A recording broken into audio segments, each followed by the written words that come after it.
Imagine being chosen for the most dangerous reconnaissance mission in human history. You're standing at the edge of the promised land after wandering in the wilderness for years, and your leader Moses points toward an unknown territory filled with fortified cities, unknown peoples, and rumors of giants. Your mission?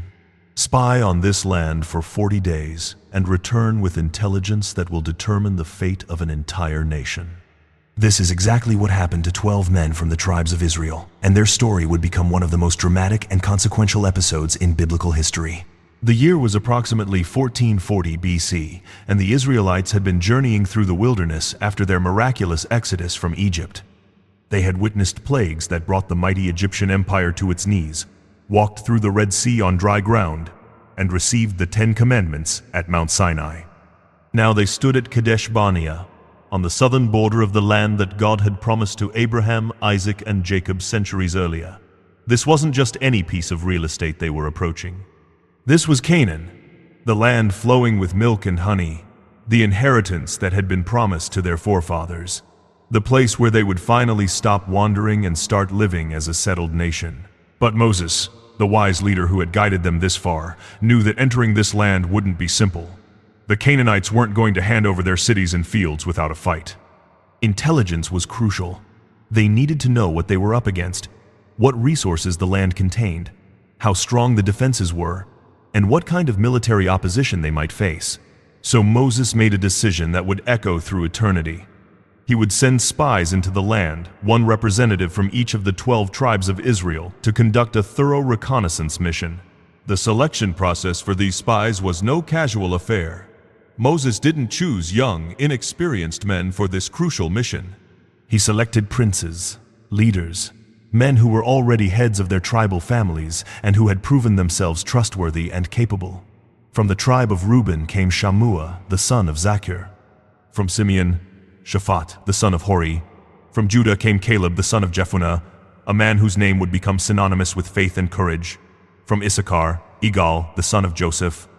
From Ephraim, Hoshea, the son of Nun, whom Moses had renamed Joshua, meaning the Lord saves. From Benjamin came Palti, the son of Raphu. From Zebulun, Gaddiel, the son of Sodi. From Manasseh, Gadi, the son of Susi. From Dan, Amiel, the son of Gemali. From Asher, Sethur, the son of Michael. From Naphtali, Nabi, the son of Vapsi. And from Gad, Guel, the son of Machi. These 12 men represented not just their individual tribes, but the hopes, fears, and future of an entire nation. Each had families, responsibilities, and reputations to consider. They were about to embark on a journey that would test not only their physical courage, but their spiritual faith in ways they couldn't yet imagine. Moses gave them specific instructions that revealed both the practical and spiritual nature of their mission. They were to see what the land was like, whether the people living there were strong or weak, few or many. They needed to assess whether the cities were fortified or undefended, whether the soil was fertile or poor, and whether there were forests that could provide timber for construction. But perhaps most significantly, Moses told them to bring back some of the fruit of the land. This wasn't just about satisfying curiosity or providing evidence of their journey. The fruit would serve as a tangible symbol of God's promise, a physical reminder that this was indeed a land worth possessing, a land that could sustain and prosper the people of Israel. Moses encouraged them to be of good courage as they undertook this mission, knowing that what they discovered and how they reported it would influence the hearts and minds of over 2 million people. The timing of their mission was significant. Moses sent them out at the time of the first ripe grapes, which would have been in late summer, around July or August by our modern calendar. This was when the land would be displaying its bounty most impressively, when the evidence of God's blessing would be most visible. The 12 spies set out from Kadesh Barnea and began their systematic exploration of the Promised Land, traveling from the south all the way to the far north, covering hundreds of miles over the course of 40 days. Their journey took them through diverse terrain and various populated areas. They walked through the Negev desert in the south, climbed into the hill country around Hebron, explored the coastal plains where the Philistines would later settle, traversed the fertile valleys that would become the heartland of Israel, and ventured as far north as Rehob, near the entrance to Hamath. Everywhere they went, they observed, took mental notes, and gathered intelligence. They saw the Canaanites in the lowlands, the Hittites, Jebusites, and Amorites in the hill country, and the descendants of Anak in Hebron. It was in the valley of Eshcol, near Hebron, that they made a discovery that would become legendary. They found grapevines bearing clusters so enormous that it took 2 men to carry a single bunch on a pole between them. This wasn't just impressive agriculture. This was visible proof that the land was everything God had promised it would be. Along with the massive grapes, they also gathered pomegranates and figs, creating a collection of fruit that would serve as powerful evidence of the land's fertility and potential. The sight of these fruits must have been breathtaking to men who had spent years eating manna in the wilderness. The grapes alone were large enough to require 2 strong men to transport them, suggesting clusters that weighed dozens of pounds. The pomegranates would have been deep red and bursting with juice, while the figs would have been sweet and perfectly ripe. This was abundance beyond anything they had experienced in their wilderness wanderings. This was tangible proof that God's promises were real and that the land He had chosen for them was indeed flowing with milk and honey. But the spies also encountered something that filled them with dread. In their travels, particularly around Hebron, they saw the descendants of Anak. These were the Anakim, a race of giants who had lived in the land for generations. Ancient texts describe these people as being of extraordinary stature, warriors whose very appearance struck fear into the hearts of ordinary men. The biblical account doesn't provide precise measurements, but later references suggest these were people whose height was so remarkable that normal-sized humans felt like grasshoppers in comparison. The fortified cities presented another daunting challenge. These weren't simple villages that could be easily conquered. The Canaanites had built massive walls, some of which archaeologists tell us were 30 feet thick and equally tall. The gates were reinforced with bronze and iron, and watchtowers provided early warning of approaching enemies. The spies could see that taking these cities would require not just courage, but sophisticated military tactics and siege equipment that the Israelites didn't currently possess. For 40 days, the 12 spies gathered information, witnessed wonders, and faced fears. They saw abundant harvests and intimidating enemies, fertile fields and fortress walls, divine promises and human obstacles. Every day of their journey added to their understanding of both the incredible opportunity and the enormous challenge that lay before their people. They were accumulating not just intelligence, but also forming the opinions and emotions that would color their eventual report. When their reconnaissance mission was complete, the 12 spies began their journey back to Kadesh Barnea, carrying with them the fruits they had gathered and the memories of everything they had witnessed. The massive grape cluster swinging on its pole between 2 of them served as a visible announcement of their return. Long before they reached the camp, people would have seen them coming, would have noticed the extraordinary size of the fruit they carried, and would have begun gathering in excited anticipation of their report. The moment of their return was electric with possibility. 2 million people had been waiting for 40 days to learn about their future home. Children who had been born in the wilderness had never seen fruit like this. Adults who remembered the abundance of Egypt wondered if this new land could provide even better sustenance. The elderly who remembered the original promise to Abraham felt their hearts racing with the possibility that they might finally see its fulfillment in their lifetime. Moses gathered the entire congregation to hear the spies' report, and what happened next would become one of the most pivotal moments in Israel's history. The 12 men stood before their people, the evidence of the land's abundance displayed prominently, and began to deliver their assessment.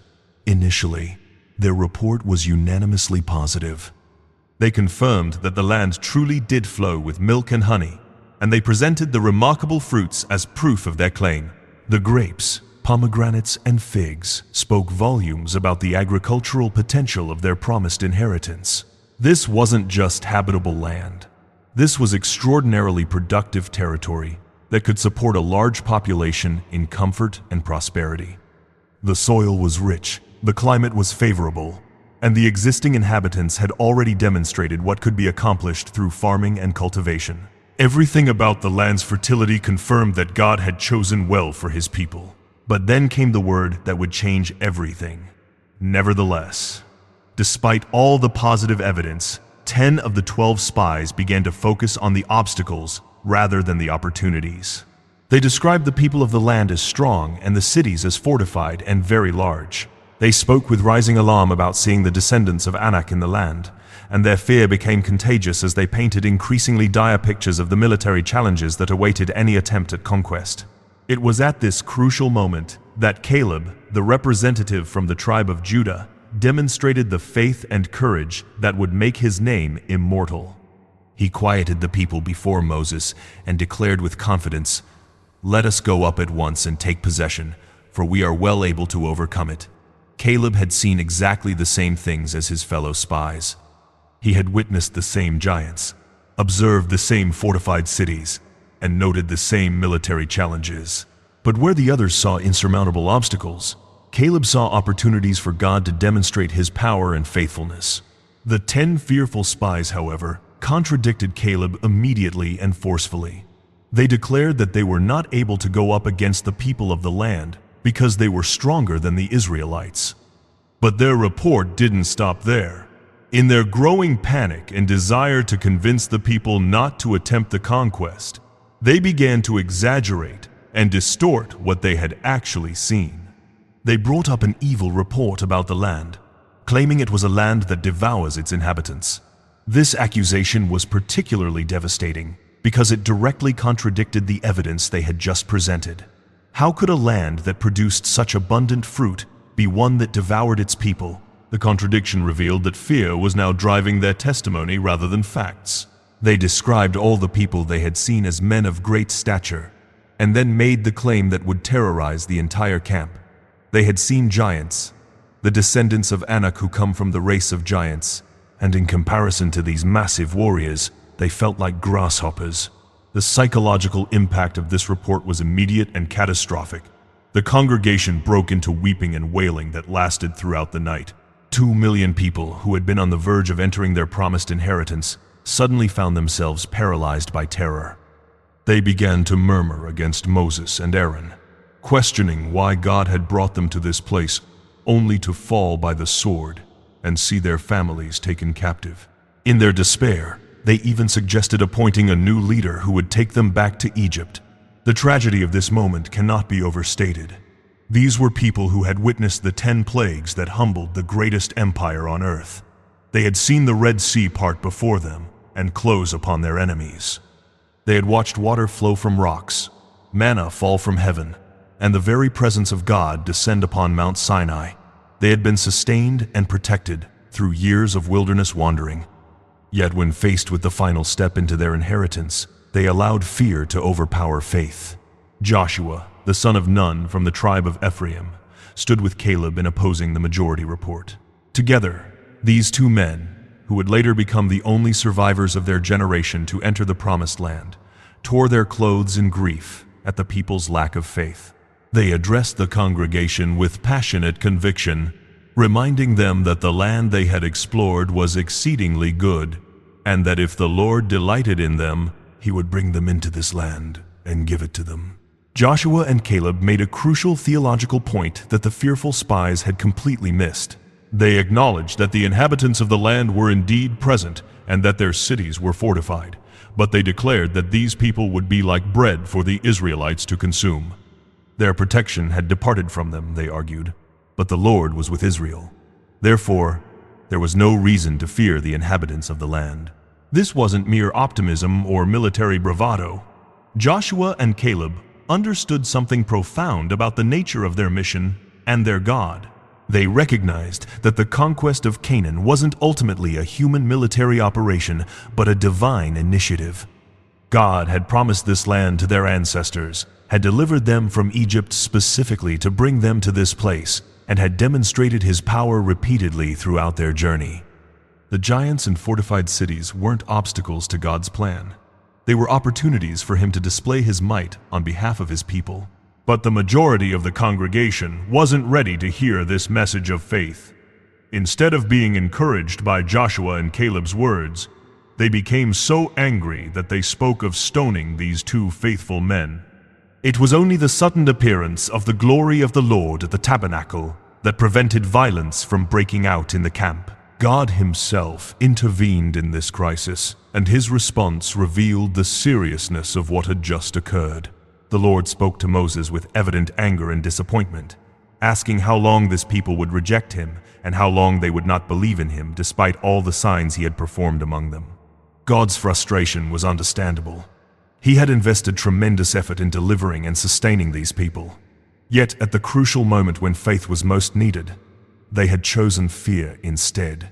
The consequences of this choice would be severe and lasting. God initially threatened to strike the people with pestilence and disinherit them, offering to make Moses into a greater and mightier nation than they were. But Moses, demonstrating the heart of a true leader, interceded for his people. He reminded God that the Egyptians and the inhabitants of Canaan would hear about Israel's destruction and conclude that God had not been able to bring his people into the land he had promised them. Moses appealed to God's reputation among the nations and to his own character as revealed in his mercy and forgiveness. God responded to Moses' intercession with grace, but also with justice. He pardoned the people as Moses had requested. But he also declared that because they had tested him 10 times and not heeded his voice, none of the men who had seen his glory and his signs but had still not believed would see the promised land. The entire generation of fighting men, except for Caleb and Joshua, would die in the wilderness over the next 40 years. The punishment was precise and symbolic. The spies had spent 40 days exploring the land, so the people would spend 40 years wandering in the wilderness, 1 year for each day. The very men who had brought the evil report and caused the people to lose faith would die immediately by plague before the Lord. But Caleb and Joshua, who had remained faithful and encouraged the people to trust in God's promises, would survive to see the fulfillment of those promises decades later. This divine judgment reveals profound truths about faith, leadership, and the consequences of our choices. The 10 spies weren't punished for their reconnaissance work or for accurately reporting what they had seen. They were judged for allowing their fear to override their faith and for influencing an entire nation to reject God's promises. Their evil report wasn't evil because it contained false information about giants or fortified cities, but because it failed to factor in God's power and faithfulness. The story of the 12 spies has resonated through history because it captures a universal human struggle. When faced with challenges that seem overwhelming, do we focus on the obstacles or on God's ability to overcome them? Do we allow fear to paralyze us? Or do we move forward in faith, trusting in promises that may seem impossible from a human perspective? The fruits these men brought back from Canaan serve as a powerful reminder that God's promises are real and substantial, not mere wishful thinking or spiritual abstractions. The tragedy of this story lies not in the people's initial fear, which was natural and understandable, but in their ultimate choice to let that fear overcome their faith in God's character and promises. They had abundant evidence of both God's power and the goodness of the land he was giving them. Yet they chose to focus on the temporary obstacles rather than the eternal promises. For 40 years, the Israelites would wander in the wilderness, close enough to their inheritance to remember it, but unable to possess it. An entire generation would die without seeing the fulfillment of God's promises, not because those promises were false, but because they had chosen fear over faith. Only their children, along with the faithful Joshua and Caleb, would eventually cross the Jordan River and take possession of the land flowing with milk and honey. The story concludes with both judgment and hope. While the faithless generation faced consequences for their choices, God's ultimate plan wasn't thwarted by human failure. The land would still be possessed, the promises would still be fulfilled, and the descendants of Abraham would still inherit their promised home. But the pathway to that inheritance would be longer and more difficult than it needed to be, marked by decades of wandering that could have been avoided if faith had triumphed over fear on that crucial day when 12 spies returned from Canaan, carrying giants' grapes and fearful hearts. This ancient story continues to speak to every generation, challenging us to consider how we respond when faced with our own giants and grapes, our own moments when we must choose between the evidence of our eyes and the promises of our God. The fruit from Canaan reminds us that God's blessings are real and abundant, while the fate of the 10 spies warns us that fear and unbelief can cost us dearly, preventing us from experiencing the very blessings that God desires to give us.